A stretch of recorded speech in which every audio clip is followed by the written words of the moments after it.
What is up, basketball fans? Welcome to a live playoff edition of the NBA Outlet. I'm your host, Nick Fay. With me, as always, Corey, Andre Waldron, and guest Dalton Pence.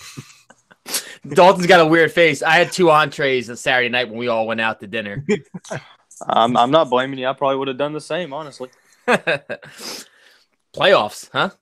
I'm throwing in the white shirt for white flag for the Pacers. I'm throwing in the towel. Dalton and I are repping, got the Nets shirt on for game 2. Dalton's got the Clutch City jersey on. Obviously, pretty pumped. Great weekend of basketball. Ton of fun. Got to spend some time with Corey and Jack watching the games on Saturday. Dalton, I know you're pretty hyped after last night. And as always, quick reminder, check us out, iTunes, Blog Talk Radio, OTGBasketball.com, Google Play, and YouTube. But guys, let's get into it. Right from the start, we'll start with Saturday's games. Obviously, you know, we had some upsets on Saturday to start us off. We had Brooklyn Nets, Philadelphia 76ers, game 1. Nets picked up the W, 111-102. Quick thoughts on that one? I think you have to be ecstatic if you're Brooklyn, being able to steal one on the road, being a lower seed. I think it's very encouraging. You have Russell, LeVert, and Dinwiddie both combining for 67 and beating Philadelphia when Jimmy Butler goes off for 36 points on 50% shooting. I really think you can't be too much more excited than Brooklyn could have been on Saturday night. Or Saturday afternoon. Yeah, I mean, being the lower seed, being on the road in Philly, going against, you know, the Fantastic Five, as it's been mentioned with a P, like fat PHT. But I mean, you know, Joel Embiid was, not 50, 80%, whatever you want to give his health status. It wasn't 100%. Jimmy Butler had 32. Nets limited him to just 4 points in the fourth quarter. The Nets had all three of their guards lighted up between D'Lo, who even had a slow first half, but a really good second half. Spencer Dinwiddie was crucial off the bench in isolation. Caris LeVert himself almost outscored the 76ers bench. Again, I think it was 59-26, the bench score differential, which was crucial. Jared Dudley was a spark plug off the bench. Unfortunately, he's not going to be available in game 2. But I mean, from Brooklyn's standpoint, you got to feel good. The team's got to have a lot of confidence. They play decently well against some tough teams to end the year. They get the first win on the road. The 76ers have some issues between the Amir Johnson cell phone thing, however much stake you want to put into that, the fact that Joel Embiid had to cart to the press conference, to the fact that fans were leaving with 3 minutes to go, the fact that fans were booing Ben Simmons at the free throw line. Like, there's just a lot of drama around the 76ers, which for me personally, I think it just slides everything more in favor of Brooklyn for the fact that all of this kind of chaos is going on with Philly. Yeah, and lost in all this is a really big win for the Nets organization and Nets culture. Kenny Atkinson, Sean Marks getting their first win. This is a young group. You know, D'Angelo Russell, first playoff game. Caris LeVert, first playoff game. Jared Allen, Rodions. You know, Spencer Dinwiddie played a couple minutes with his Detroit. Obviously, they have the vets like Corey mentioned, Jared Dudley, Ed Davis, DeMarre Carroll, kind of stabilizing everything. But I think if you're the Nets looking at this series, you know, obviously slightly biased, you want an in-depth breakdown, check out the Brooklyn Buzz. But there's some matchups they can really expose. You know, we talked about this, having guard play like D'Angelo Russell, Spencer Dinwiddie, and Caris LeVert. There's a good chance 2 out of 3 of those guys are going to have a good game. And Philly only really has one great on-ball defender in Jimmy Butler. Ben Simmons was okay. He's had good moments during the season, but trying to defend a smaller guy the entire game is giving them issues. Their pick-and-roll defense was really bad. You know, Boban's not going to get out and defend that mid-range shot. Like Corey mentioned, Embiid's only 80%. So there's some real positives for the Nets. Game 2 is going to be big. You know, Corey mentioned Jared Dudley's going to be out. Ed Davis is still questionable. Joel Embiid's still questionable. We don't know what's going to happen with those two. We'll probably know by the end of the show. But I think if you're the Nets going to this game, it built a lot of confidence. Being a young team, getting that win. Where would you guys put the upset ability in this game? You know, like going into it, you know, some people probably weren't that high. But after game 1, a game where the Nets pretty much beat the Sixers from the end of the first quarter to the rest of the game, what are your thoughts on the chances of an upset in this one? Obviously, only one game played, but still. An upset in the series or an upset in the series? In the series. We'll talk specifically game 2 a little bit later. We're kind of break down. I think going into the series, I actually had Brooklyn winning this series just because of all the political upheaval that's going on within Philadelphia. He's trying to suck up right now. No, I'm just kidding. And that organization. But I received a lot of heat in the group chat for saying that I thought Brooklyn was going to win. But I think before game 1 win, I kind of had them at a 4. But I think it's more along the lines of like a 5 or 6 now, just because I don't want to put too much stock into a one-game win. But I just think that there's so much kind of, I guess you would say, a little bit of upheaval in terms of what's going on in Philly, and that's kind of shows to what's made to be true and all the kind of the undertalk of how is this core in Philadelphia going to mesh, especially after they got Butler, after they got Harris? You know, it looks good on paper. You've got 4 guys who could be a potentially face of a franchise one day. But how are they going to mesh well together? And it kind of epitomizes my preference of cohesion and effort over necessary talent. And I think it kind of resembles a run of maybe the 2011 Mavericks in a sense, just because of how they beat a team like Miami. And I'm not saying that this is an NBA Finals Nets team, Nick. Sorry. But, you know, I think that there's a definite chance for upset here, and I'm actually calling it. So, yeah, I mean, originally I had the Sixers in 5. But that was also because, as me and Nick mentioned a little bit yesterday, Saturday talking pregame, I really didn't, I wasn't fully aware of the injury to Joel Embiid's knee. Like, I wasn't positive of the severity of it. I probably would have said still Sixers in 6. I still think the talent's there. But I will say, you know, I know we're going to talk about the game 2 later. I think if the Nets personally win tonight, the Nets will win this series. I do not believe going back home to Brooklyn that the Brooklyn Nets can't win one game, forcing it to be 3-1, and then not being able to close out. Now, granted, you know, we've seen a 3-1 leads be blown and stuff like that, but I feel really good for Brooklyn winning this series if they are able to win tonight. Because then I also think the locker room issue then for Philadelphia gets expedited hugely. Fans, you know, already booing after game 1. They lose another game, that fan base will be almost intolerable with their own team, which is ridiculous to even think about. Who knows Embiid's status? So right now, I'd probably say I'd give the Nets a 40% chance to win this series as of right now after game 1. Yeah, and I think you look at Embiid, and we talked about this on Saturday as well. Not really sure if he's going to get to 100% in the series. It seems very unlikely, especially with the way he looked after the game, being on the cart to the press conference. The Nets did just get some positive news. Ed Davis will play tonight, so that was big. Good. He was arguably their starting center in that game. Jarrett Allen played a couple minutes, obviously being the young guy, not having the size to deal with those big centers. But it's a really good chance for the Nets to upset. I'll give my thoughts on the Brooklyn Buzz, so you can check that out. Moving on to another game 1 that was pretty much a big surprise. I thought some people thought the Nets could win game 1, but not many people thought Orlando would win game 1 in Toronto, 104-101, with DJ Augustin balling out. DJ Augustin, man, what a trooper. You know, this is a guy that it seems like for the past however many years or so, even when they took Elfrid Payton back in the draft, I forget what year that was. It's been so long. But, I mean, DJ Augustin's been a guy who's always been kind of put on the back burner, and seeing him actually come into this game and show out up north is absolutely phenomenal. But the thing that really got me was, you know, we've been hearing about Toronto's playoff struggles pretty much perennially since Lowry and DeRozan have been in the playoffs for Toronto. No DeRozan this year, but Lowry still 0 for 7 from the field, which is absolutely staggering and both alarming and absolutely scary for Toronto. Now, I do think Toronto will win this series, but definitely not an encouraging game from the Toronto point guard. So, yeah, I mean, DJ Augustin, we mentioned it a few times on the outlet throughout the year. He had a career year. You know, obviously, ideally, you don't want him as your starting point guard. You probably would like him to be a 6-man, but he's done tremendous with his opportunity in Orlando. And, you know, he beat Kyle Lowry head to head. He was the better point guard in game 1. Now, granted, you know, Kyle Lowry makes 1 or 2 of those shots. The game is in Toronto's favor. Kyle Lowry, as Jack Manuel mentioned on our live recap, was still plus 11 for the game, had 7 rebounds, 8 assists. It wasn't like he wasn't impacting the game. I know he had a quote saying, just because I didn't score doesn't mean I didn't have a positive impact on the game for my team, which, you know, to a degree is true, because realistically, he still had a positive plus minus. He still had certain stats. He still was a decent defender. The issue is, personally, you know, you didn't score any, and the guy you're guarding most of the time at 25 points, so you were getting toasted a little bit on the defensive end. But for Toronto, you know, I said Toronto in 6, and now that looks really good. So I think Orlando can definitely win at least one game at home. And, you know, Aaron Gordon looked impressive from what we watched. We were kind of like too hyped for the Nets game in the first half, and then we got locked in the second half. But Aaron Gordon was spectacular in the second half, and I was really surprised by the Raptors' lack of getting Kawhi Leonard involved. Yes, Kawhi still had 25 points. He still shot over 50% from the field, but it felt like he didn't get going till late. It felt like he was being underused. They went to Pascal Siakam a lot, which wasn't bad because he was really efficient and effective too. But I think Kawhi's got to be more involved. But once again, what you said, Dalton, this once again raises the question of, can Toronto just not get it done in the playoffs? And that's how I feel again after game one.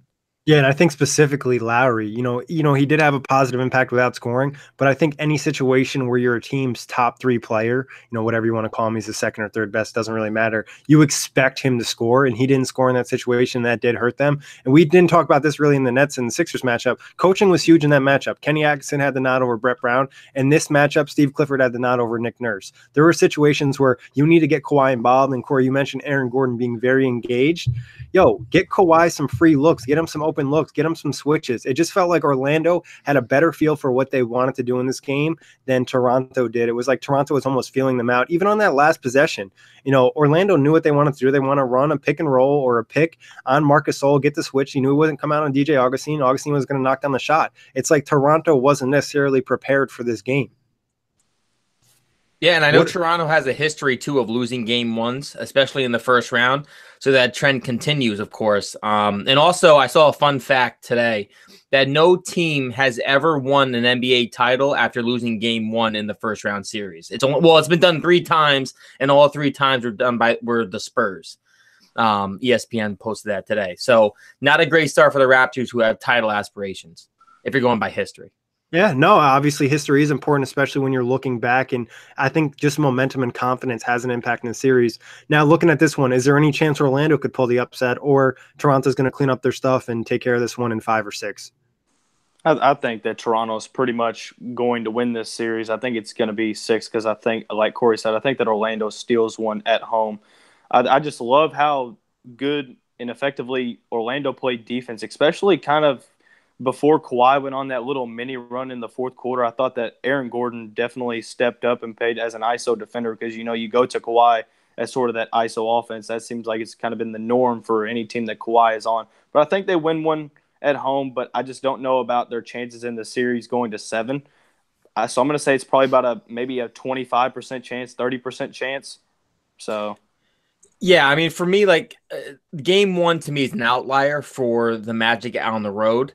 And shooting-wise, I think they shot really well from 3 in that game, and that's not something they necessarily do, especially DJ. I mean, DJ Augustine's have a career year, but he shot 60 or 70% from the field. Yeah, I know he was 4 or 5 from 3, which is ridiculous for Augustine. I know as a team, they only averaged 3 made threes a game, and I believe they finished with 14 or 15 on the game. So, again, they shot above their mark. That's going to have an impact. And again, they had some really nice contribution from role players. Michael Carter-Williams Jr., we know how his NBA career has been, but he had a tremendous impact in the third quarter and then earlier in the fourth. He really started to get Orlando back into it. He had a bunch of buckets, a couple threes. The bloody nose probably almost energized his team for the fact that it wasn't called. And then Nwandu. He played 9 minutes, and I have to say it was the most impactful 9 minutes of a role player I saw in that game. He had a deflection. He had a steal. I believe he had 5 points. He was just really effective and aggressive on defense, and that was also the same point, the same time frame as Michael Carter-Williams Jr. You generally don't get that kind of impact in a series like this from role players. I'm not expecting Michael Carter-Williams Jr. to be that much of an impact for the rest of the series. Ever. Right. Dylan Jackson's listening. Don't be throwing shit at his boy. He's also probably rolling on the floor right now because, it's got to be painful. And that's Rookie of the Year, Michael Carter-Williams, to you, Corey. Yeah, well, it's true. On a very low talent Sixers team back in the day. But I'll give Orlando a 20% chance to upset in this series. Because I still think if you take game one, there is still that outside chance that maybe they steal game 2. And then if they steal game 2, this is a completely different series. So I think right now, I'll give them 20% after winning game 1. Yeah, it's probably at 5% or below for me. I just think Toronto's going to handle their stuff. They're just way too talented. And defensively, like I mentioned, they weren't really engaged. And just another shout out to an Orlando role player. Birch played really well off the bench, and he's been a guy who's been big for them all year long. Now, moving on to Clippers and Warriors. What'd you guys think about this one? Obviously, Warriors won game 1, 121-104. Steph Curry, 38, 15, and 7. Steph Curry, I have no words. What a performance that the chef put on. I mean, the man put on a display all night long. The shooting clinic, passing Ray Allen in the fashion that he did. I know he hit the 1-3 where it seemed like he did the splits on his way down, which is absolutely nuts, but definitely doesn't surprise me with him. But, I just think that this was a game that I love the antics between Pat Beverly and Kevin Durant. But unfortunately for Beverly, he only finished with 3 points.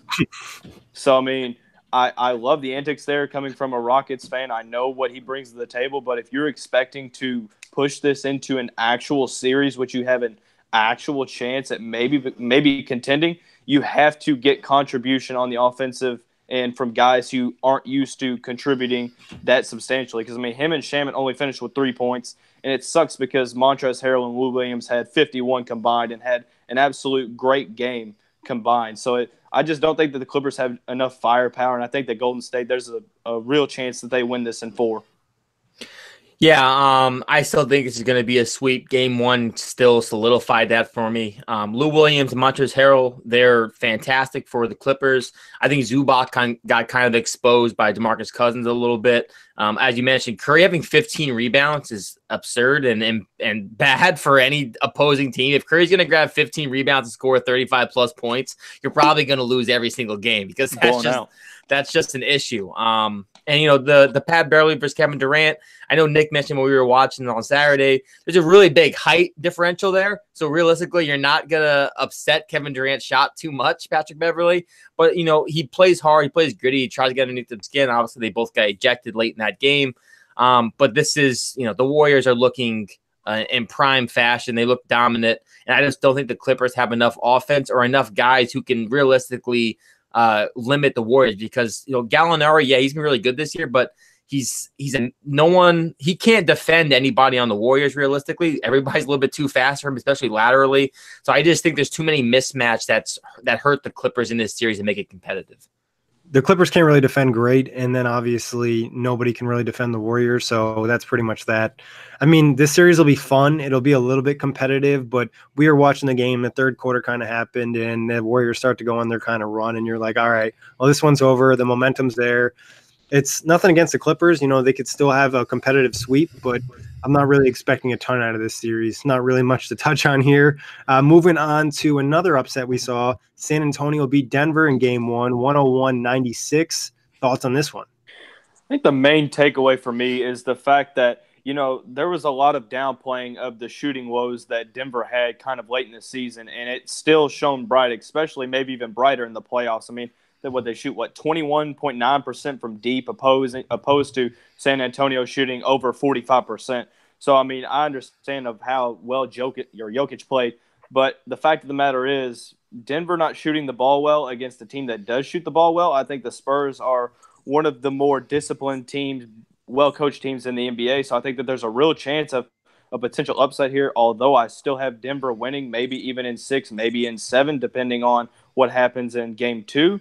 But, I mean, for the Spurs fan base, I mean, you have to be ecstatic. I love how Derek White has busted onto the scene this year, really shown huge plays in that game.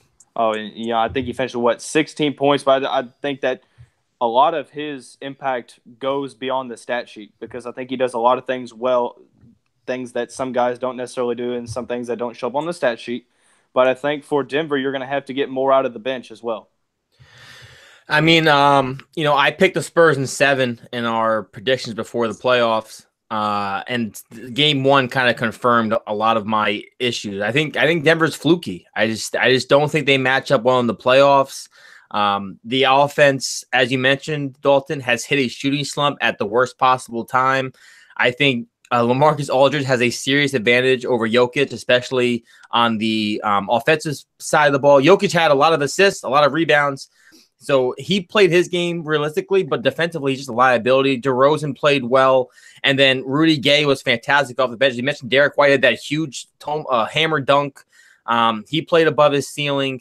Patty Mills has some clutch shots. And I really just feel like Coach Popovich, this is the biggest X factor. He's got the experience. He's just a better coach. And I feel like in Game 1, he just severely outcoached Mike Malone. Granted, the shooting woes for Denver are there, but I just like Spurs' experience, and I like what they have right now. They're just a team that's also rolling. They were one of the hottest teams after the All-Star break. And I think it's not just the coaching. I think the playoff experience for the entire Spurs roster, where so you look at Denver and a lot of their young guys haven't been in the playoffs. They're not used to the situation where, DeRozan, Aldridge have been there. A lot of the guys on the bench have been there. So I think there's just more of a confidence. And I think game one was a nice wake up call for Denver. I still like the series to go deep to 7. I picked Denver, but I wouldn't be surprised if San Antonio was able to kind of capitalize on the young team. Now moving till Sunday. First game of the day on Sunday. Corey doesn't really want to talk about it, but the Celtics won at home 84-74, and probably the lowest scoring game we've seen in a few years in the playoffs. Yeah, I thought that there was a prime opportunity for Indiana coming in this game, especially, you figure Boston only scores 84 points and they still lose. Bojan was led all starters for Indiana with 12 points, which is absolutely discouraging for all of Pacer Nation. But I think that the fact of the matter is no other starter had over 8 points. So you kind of have the opportunity there, but at the end of the day, this was definitely an opportunity missed for Indiana. 84-74. That's a score in 2019. I kept updating the NBA page to see if it was a mistake that it was just the end of the third. This was a 2003 playoff game score. I don't know. The Pacers defense wasn't bad. They held the Celtics to what did they help? The 36% shooting the Celtics shot. So it wasn't, now granted, the Celtics did have some good looks, but it wasn't like the Celtics blew them out. Again, they were limited to 84 points, but we really saw the issues with the Pacers scoring. Doug McDermott was ice cold. He was 1 for 7. Tyreke Evans had 3 made shots in the second quarter, then didn't make a single shot the rest of the game. And he asked, in the second quarter, everybody on Pacers Twitter was like, yo, it's Tyreke Evans. Fantastic. If Tyreke Evans and Corey Joseph are going to show up, we're going to win this series in 5. Corey Joseph shot 57%. He was finally getting out of his shooting woes, which was good to see. But Darren Collison, who's been dealing with some injuries, he didn't look great. Somehow Miles Turner only gets 6 shots in an NBA game. I don't understand why. He should be taking 6 threes. Exactly. I don't understand why we're not trying to get him involved more. I thought Domantas Sabonis was okay off the bench, but when everybody else is struggling, you can kind of clog the paint on Sabonis, and it makes life tougher for him. Thaddeus Young, he was okay scrappy-wise. He had 5 steals, but, and Bogdanovich had 2 steals, but those guys just weren't shooting well. And you look at the flip side, there's not going to be many games where you hold Kyrie to 6 of 17 for the field for 20 points. He only had, I think, 14 points through 3. So they did a tremendous job on him, but then Marcus Morris comes off the bench and he has 20 and he's killing you, hitting every single 3. Rozier hits that buzzer beater to end the third. It wasn't a bad game in terms of defense. It's just we really saw how the Pacers have no offense. And now the Celtics are in the driver's seat, and I think the Celtics might even win this in 4 games, maybe 5. I don't think this is as long as a series anymore after seeing game 1. I think the problem with the Pacers, and this was concerned going to the series, and we talked about it on the preview, was what are they going to do when you have to get into isolation situations and somebody's going to have to score? Do they have any mismatches they can really create? I think that's something Nate McMillan's going to have to do. He's going to sit down, look at the tape, and look, hey, is there any way that our guys can score? Bojan's a good player. I don't want to say he's a great player. He's having a great season, but he's not a guy that's going to be your number one option. He's going to be good defenders one-on-one. He's not going to take Jaylen Brown off the dribble and score on him on ease. It's just a good defense. Especially, I thought Brad Stevens did a nice job going big and starting Aaron Baines and Al Horford. He's done that a lot this year, but there was some talk about maybe not doing that. I thought they played a lot of bigs to kind of match up with the Celtics, and they just made it really tough, and they disrupted their offense. They're like, all right, beat us with ISO ball, and the Pacers couldn't. Maybe they need more Tyreke Evans. I know I saw a lot of Pacer fans. Maybe that's a guy we can look to because he can actually create off the dribble, but if you're really depending on Tyreke Evans to win you a series, what are your hopes at? Yeah, and you mentioned rebounding. The Celtics out-rebounded the Pacers 55-42 rebounding, and that's a huge differential. Especially in a low-scoring game like that where both teams don't shoot well, there's boards to be taken. So I just feel like it's going to be tough. The Pacers are going to have to find a way to kind of grit this game out and get a win, and this is probably as gritty as you can get in a playoff game, 84-74. Yeah, and the Pacers also shot 57% from the free throw line. You have to make your free throws. They were 12 for 21. So granted, they lost by 10, but still, you hit 80% of those. Maybe you put more pressure on the Celtics and things change. You got to hit your free throws. You can't shoot under 70% from the free throw line in the NBA playoff game and win. Yeah, it's gonna be a tough series, and I kind of agree with the sense that this series could end a little bit closer than we anticipated. I think there was some fear going to the series. Obviously, anytime you lose your star player, a top shooting guard in the NBA and Victor Oladipo, it hurts your offense to a dramatic expense. So be interested to see how they react in game 2. I think more importantly how they react in game 3 in Indiana, because game 2 is in Boston, obviously, and they're going to probably play well. So it's going to be interesting. Moving on from there, this was a really fun game. Game 1 of OKC and Portland. Portland won at home, 104-99. I think the concern coming into the playoffs, because there's been those reports for OKC of how bad is Paul George's shoulder injury. Well, he had 26. He had 26 and 10. So I mean, it can't be severe enough to where it just hinders his performances, but you never know going forward. So it's really hard to dictate the direction of this series. But I love how Portland played. Lillard, Kanter, and CJ all combined for 74 points, which is what you like to see. You like to see Enes Kanter playing well in the absence of Joseph Nurkic. I mean, Russell Westbrook with a 24, 10, and 10 triple-double. This is a series that a lot of people had OKC coming out of and even potentially going to the Western Conference Finals. But I love how Damian Lillard played in Game 1, especially of how he got owned by Drew Holiday last year in the first round against New Orleans. New Orleans. But I thought it was a great opener for Portland. I thought that they played well. So I think it's just a matter of staying consistent. But for OKC, I think that the concerns with Paul George's shoulder is it's only going to get worse and worse. So there's really – and with the playoff games getting more intense and getting more frequent, especially if OKC is to advance after this round, there's a real fear that, their playoff run could be capped due to his health alone. I mean, if you're OKC, you look at the box score and only 4 members of Portland scored over double digits. Lillard had 30, McCollum had 24, Kanter had 20 and 18. Kanter had his best game of his entire NBA career. Was engaged defensively. I don't know about that. But in the playoffs, this might be his best performance in the playoffs. Playoff game, probably for sure. Yeah. His defense was actually competent, and it wasn't at the fact where going to the series, I thought Steven Adams was really going to own him, but he held his own. Yeah, he was a nice surprise. And then McCollum, for a guy who missed some time to end the year with an injury, he looked pretty spry, I thought. I was impressed with him in the first half. He got a little bit out of rhythm in the second half, but in the first half, he was really aggressive. Lillard hit that logo shot to start the game, and that me was just like, yo, what's up? I'm about to body you. This is I'm going to set the tone. It's a little bit of Dame time. So I really liked him. And then you look at OKC. This is a team that shot 5 for 33 from 3. That's terrible. You're not going to win playoff games when you can't hit the long ball. Paul George, I'm sorry, Dalton. Yeah, he had 26 and 10, but he did not look good. He did not look right to me at all offensively. He was 4 for 15 from 3 or 3 for 15. He looked out of rhythm. Didn't look like he had he said that 2 days before the game, he couldn't lift his arms above his shoulders. Like he couldn't do this. And after the game, he said, I'm in no pain. He had a 7-pound bag of ice on his shoulder. And he's like, I'm in no pain. Like, what do you got that giant ass ice pack for up there, bub? I don't think he's healthy. I think he's banged up, obviously.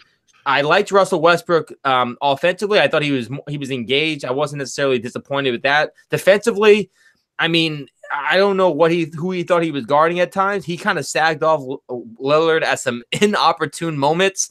That was just too funny. I get Westbrook's probably like, yo, I want to guard Dame. But bro, if you're gonna guard Dame, you have to guard him. Literally. Does that surprise you though?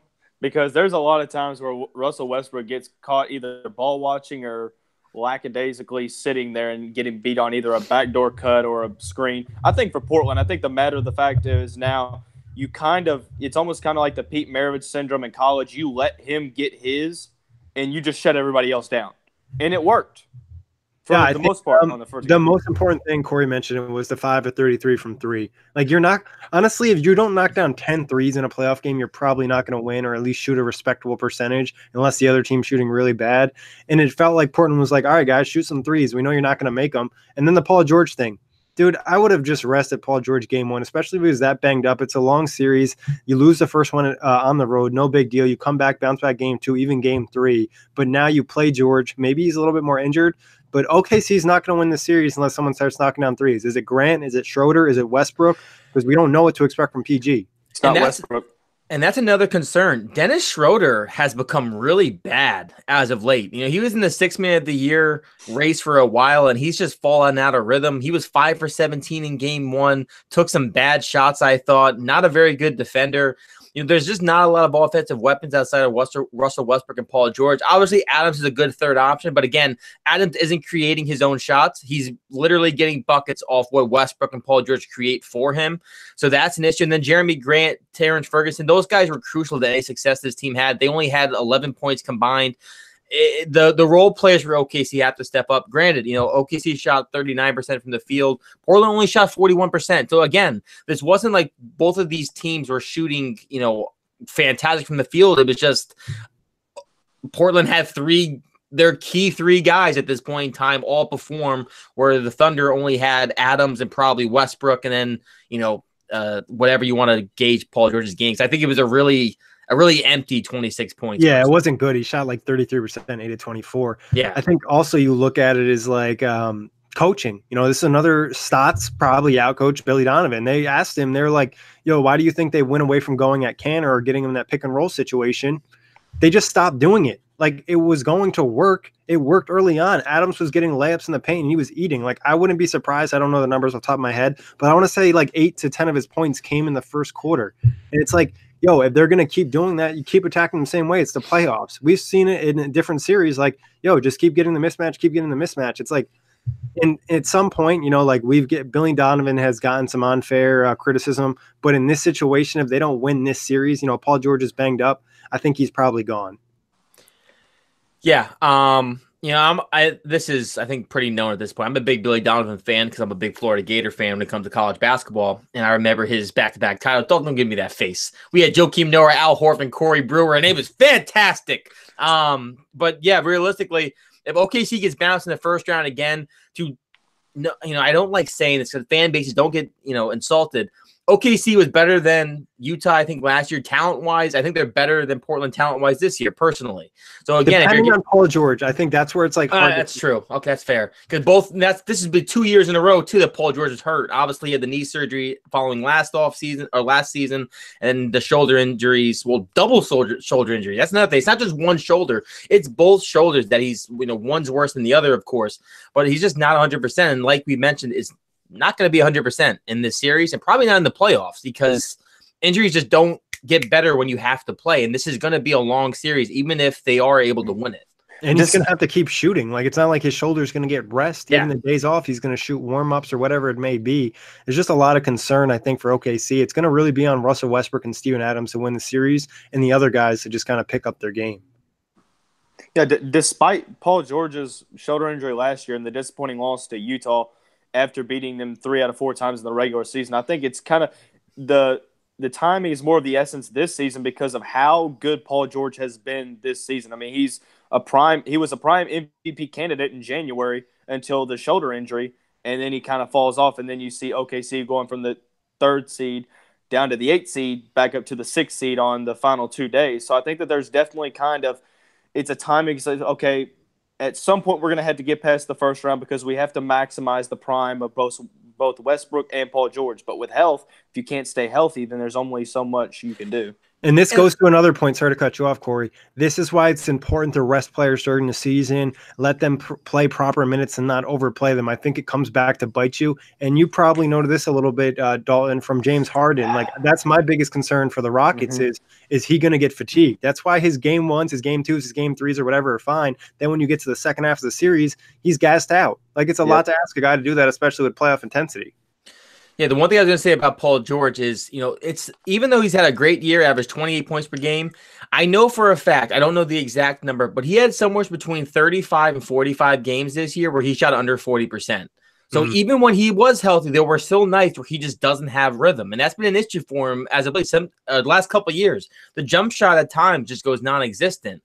And you put that into the fact that now he's got some shoulder issues, that's problematic. And again, I think everybody agrees that Russell Westbrook and Steven Adams are probably going to have to be the driving forces, along with some role players to step up if they want to get past Portland, especially because I think Portland's got that chip on their shoulder right now. And if Kanter's going to play well, I think it's a game changer. And you mentioned CJ early on, but we do have to move on from this series and talk a little bit about the last two games. Obviously, not really a ton to say about Detroit and Milwaukee. Milwaukee just put the damn beat down on Detroit. Obviously, no Blake Griffin, but let's be honest, Blake isn't making this a W. That was just, I don't want to say an embarrassing performance by Detroit because like they just were completely outmatched. But I don't know this is kind of what I expected in the series, to be honest. Do we have to talk about this? No, I'm just. Give one thought because that's really all deserved. There's not really much to say. Yeah, I mean, I think the only bright spot for Detroit last night was Luke Kennard going for 21, 4 for 5 from deep. He's been a guy that you really don't know what his direction is in the franchise going forward. But you're right. I mean, there were 6 guys from Milwaukee that scored double figures. Definitely outmatched, especially with that Blake Griffin. I thought this series was going to be a sweep. Now, I definitely think this series is going to be a sweep. I just don't think it's going to be close. I really would have loved to have seen Miami or Charlotte in this role, despite if Dylan Jackson thinks Charlotte would lose by more. I do think that they make it a better series than Detroit would. And they led by as many as 43 points at one point. Antetokounmpo played just 23 and a half minutes and had 24 points. He played too many minutes. He shouldn't even been in the game in the third quarter when he got hard fouled by Drummond. Like, what are we doing here? Exactly. He played 23 and a half minutes and had 24, 17, 4, and 1 on 9 of 17 shooting. And again, that Drummond foul, I'm telling you, I understand playoff intensity, but that could have been extremely bad had he landed the wrong way. Or, all the freak things we see happen. That was really dangerous. And like you said, this game was already well over before he was in that third quarter that he almost got hurt. It's almost like they had to play him for conditioning. They're like, Giannis, we got to actually play you 20 minutes because we want you to stay fresh. We have a 2-day break. Like, all right, we want to keep the legs good. Yeah. Not much to say here. They can't defend Giannis. Yeah. They can't defend anything. I mean, offensively, they're gonna have struggles, and that's I'm not even trying to disrespect Detroit. It's true. It's bad because everything you said is true. Like, dude, no one wanted to play Milwaukee. Like, Orlando and Brooklyn, they were so happy to get 6 and 7. At least there's somewhat of a chance to beat the Sixers and the Raptors. Nobody was upsetting Milwaukee in the first round. Like, they're just too good. Their team is stacked, and they're not even fully healthy yet. So, I mean, it's good for them. That's all I got to really say. And then on to the final game of last night. Dalton's happy to talk about this one. Houston ended up blowing this one open, 122-90, and another good game one performance from James Harden, almost a triple-double, 2 rebounds shy. Coming into this series, and actually since Coach D'Antoni's been in Houston, I've always thought that it's in his contract that if Houston has a 15-point lead, he's forced to blow it to let the team come back.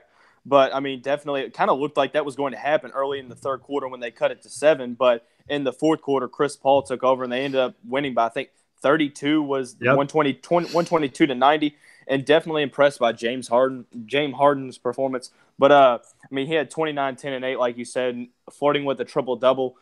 And one thing that really stood out to me was just the confidence and being able to hit shots because, like the notion is saying, I mean, he does kind of struggle in the playoffs sometimes with his true shooting ability, but he definitely played smart on Sunday night. I was live tweeting on OTG, and I had the unfortunate draw of having 3 blowout games. Well, 3 bad games and 1 good game. But I mean, Houston did what they were supposed to do. I think. I mean, for Houston, who has title aspirations, they're already looking ahead to the Warriors. No disrespect to the Utah Jazz, but the Rockets expect to win this series. And game 1 to me looked like just that. They just looked like they wanted it more. Ricky Rubio had 15 points, I think, with like 8 or 7 minutes to go in the third quarter, then didn't score the rest of the game. Donovan Mitchell was okay. I thought he was more aggressive in the first half than he was in the second half. Rudy Gobert was okay, but again, like that 2 big man system just doesn't work against Houston. They play small. They run you off the floor. When James Harden is playing as good as he's playing here, watch out. I thought Chris Paul looked really good as the facilitator. He was efficient, didn't have to do too much. Clint Capella was dominant in the paint. I liked Kenneth Faried in the stretch that he got. I just thought Houston looked dominant. Everybody was hitting threes, a collective effort on that end. The questionable defense by Ricky Rubio by giving James Harden the lane, or I know you're trying to push him right this is the NBA. We're not like 12 years old. Pushing somebody to their non-dominant hand doesn't really work necessarily, especially when you're an MVP type player. We're not talking about like a young guy that's like 22 or 23. Like, let's say Donovan Mitchell has a strong hand and he's favoring that side. Like, whatever, maybe you try that. But in what way was letting James Harden get to the middle of the floor and break down your defense ever going to work? It wasn't. You're just exposing yourself to the highest extent. You know, I get it, trying to force him right, but you don't say, hey, just walk by. Like, you force him right and you make it a little bit more difficult. I think Utah has to make some major adjustments. There's an opportunity for Utah to make this series more interesting. Like, they have some pieces, but they're going to have to play guys like Jay Crowder more minutes. Like, they're going to have to play their wings. Their wings are going to have to step up. Like, a guy like Royce O'Neal, like, he needs to have a big series. Well, and a guy like Joe Ingles, like, you can't only take 4 shots. Like, I understand his focus, his defense, and helping move the ball around, but playing 32 minutes and being maybe the second best 3-point shooter on the team, depending on where you see Donovan Mitchell, you can only take 4 shots in a game. Yeah, he was so critical in last year's series against OKC to even get to play the Rockets. I think for Utah to have a serious chance, Donovan Mitchell's got to be more efficient. Only 7 for 18 last night. I know he had a 19 points, but I think like a double-digit negative box score last night. But with that being a blowout, not necessarily too big of a surprise there. But what got me the alarming stat was the bench for Utah. I mean, 9 points from Jay Crowder led all bench scorers for Utah, which is absolutely kind of baffling in a series which you need guys to step up and score. This is just a prime opportunity for Houston. It's a good matchup, regardless if Utah is one of the top teams coming off the All-Star break, just because, like Nick, you said, they try to run the 2 big lineup, and that's not really a great tactic to go against Houston, and also letting James Harden get within the restricted area, especially with the insurgence of his floater, which is night and day from last season to this season, not only mentioning the guys he has on the outside and the potential for the alley-oop to Capella. So. And 2 more things I just want to touch on real quick. You know, Eric Gordon. Long game. Eric Gordon was efficient, shot 50% from the field. That was a big plus. And then if you're Utah, what's concerning is Houston only got to the line 12 times. That's not like them to only shoot 12 free throws, so that's concerning. And then when it comes to the turnover differential, Utah had 18 turnovers. Houston had only 10. You can't give an offense like Houston that many free possessions. They're going to burn you way too many times. And also, fun fact, Derek Favors was the only Utah Jazz with a positive plus-minus at +1. Schematically, it's a lot on Quinn Snyder to kind of come up with some schemes to try to make this a series. I think, obviously, the matchup isn't great for them, and then the Rockets are just a better team. And I think the Rockets understand how to play with James Harden and Chris Paul. Like, that team knows what their role is and what they need to do and when they need to be active and when they need to kind of just sit back and let Harden do the thing and set them up. And the way that Utah played them, they're going to have an opportunity to do that. I mean, I still obviously think Houston's going to win the series. Utah's going to have some major adjustments if they even want to push it 6 or 7. Houston 5. Game 2 is going to be very critical to this series because if you let Houston go up 2-0, I mean, it really honestly could be 4. I think it's going to be 5 because I think Utah ultimately wins 1 in Salt Lake. But, Ricky Rubio came out today, not today, but yesterday in an interview and said that they were going to continue this style of defense against Harden because they're testing how much contribution that he can make with driving to the rim like that. And I think that's absolutely – I hope it's a false quote because that's absolutely blasphemous to even think that because of – I think we misunderstand how a lot of times of how good of a creator and how high of court vision James Harden has. And it kind of gets lost in the way of his overall scoring, but he's definitely got one of the best court visions in the NBA. Yeah, no, he's a great passer when he needs to be. He understands what he has to do. He can whip the ball around. But guys, before we get out of here, let's get our picks in for tonight. And also, Michael mentioned in the group chat for YouTube that Embiid will play tonight as well. He asked me if I'm going to be a game 3 if you want to meet me at Barclays Center. But back to picks for tonight. Quickly, what are you guys rolling with? Go ahead, Corey. I'll listen to you. I'm going with Philly tonight. Realistically, I think Philly bounces back at home and they take game 2. But I mean, watch out because again, I think if for Brooklyn, I mean, Embiid's not 100%. So even if he's playing tonight, he's still not 100%. Hopefully, Jared Allen cannot get into foul trouble. I think that will be better at trying to limit Joel Embiid for whatever that may be. And if the Brooklyn Nets can have all 3 of their guards, D'Lo, Spencer and Karis LeVert playing as efficient as they did on game one, Philly will be in trouble. Yeah, I like Philly in this game.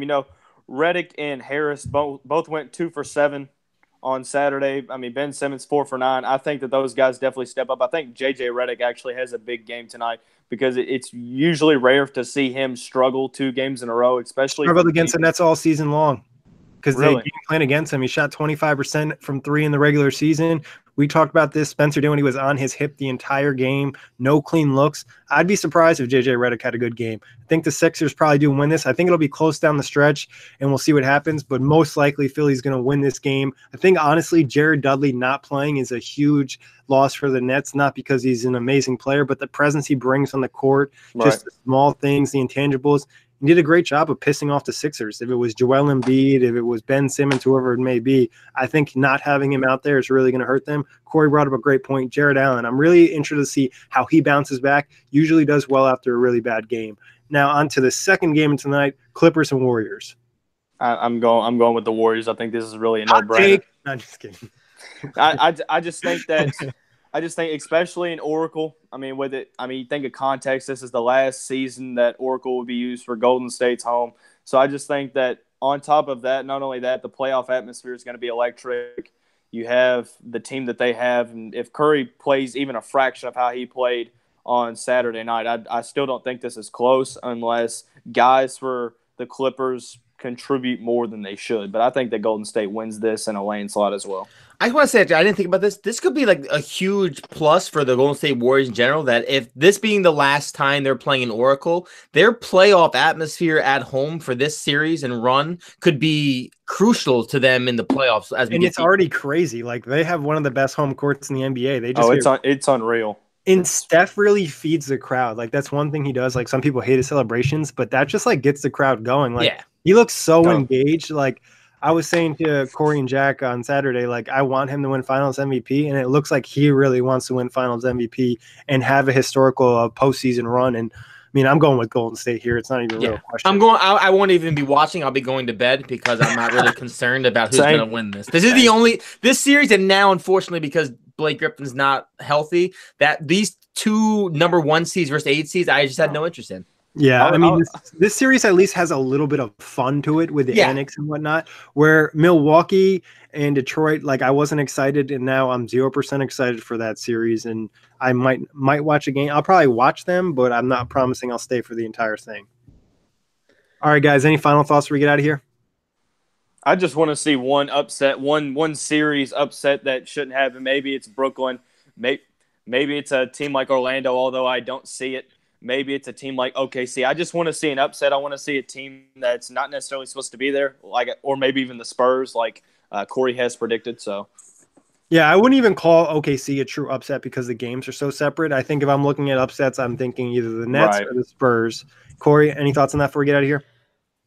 I like upsets. I like good basketball. Hopefully the Nets Sixers come out with some intensity. I'm looking forward to that. I think this is going to be one of the best series we have. I thought it was going to be like Pacers Celtics. It might actually be Nets Sixers.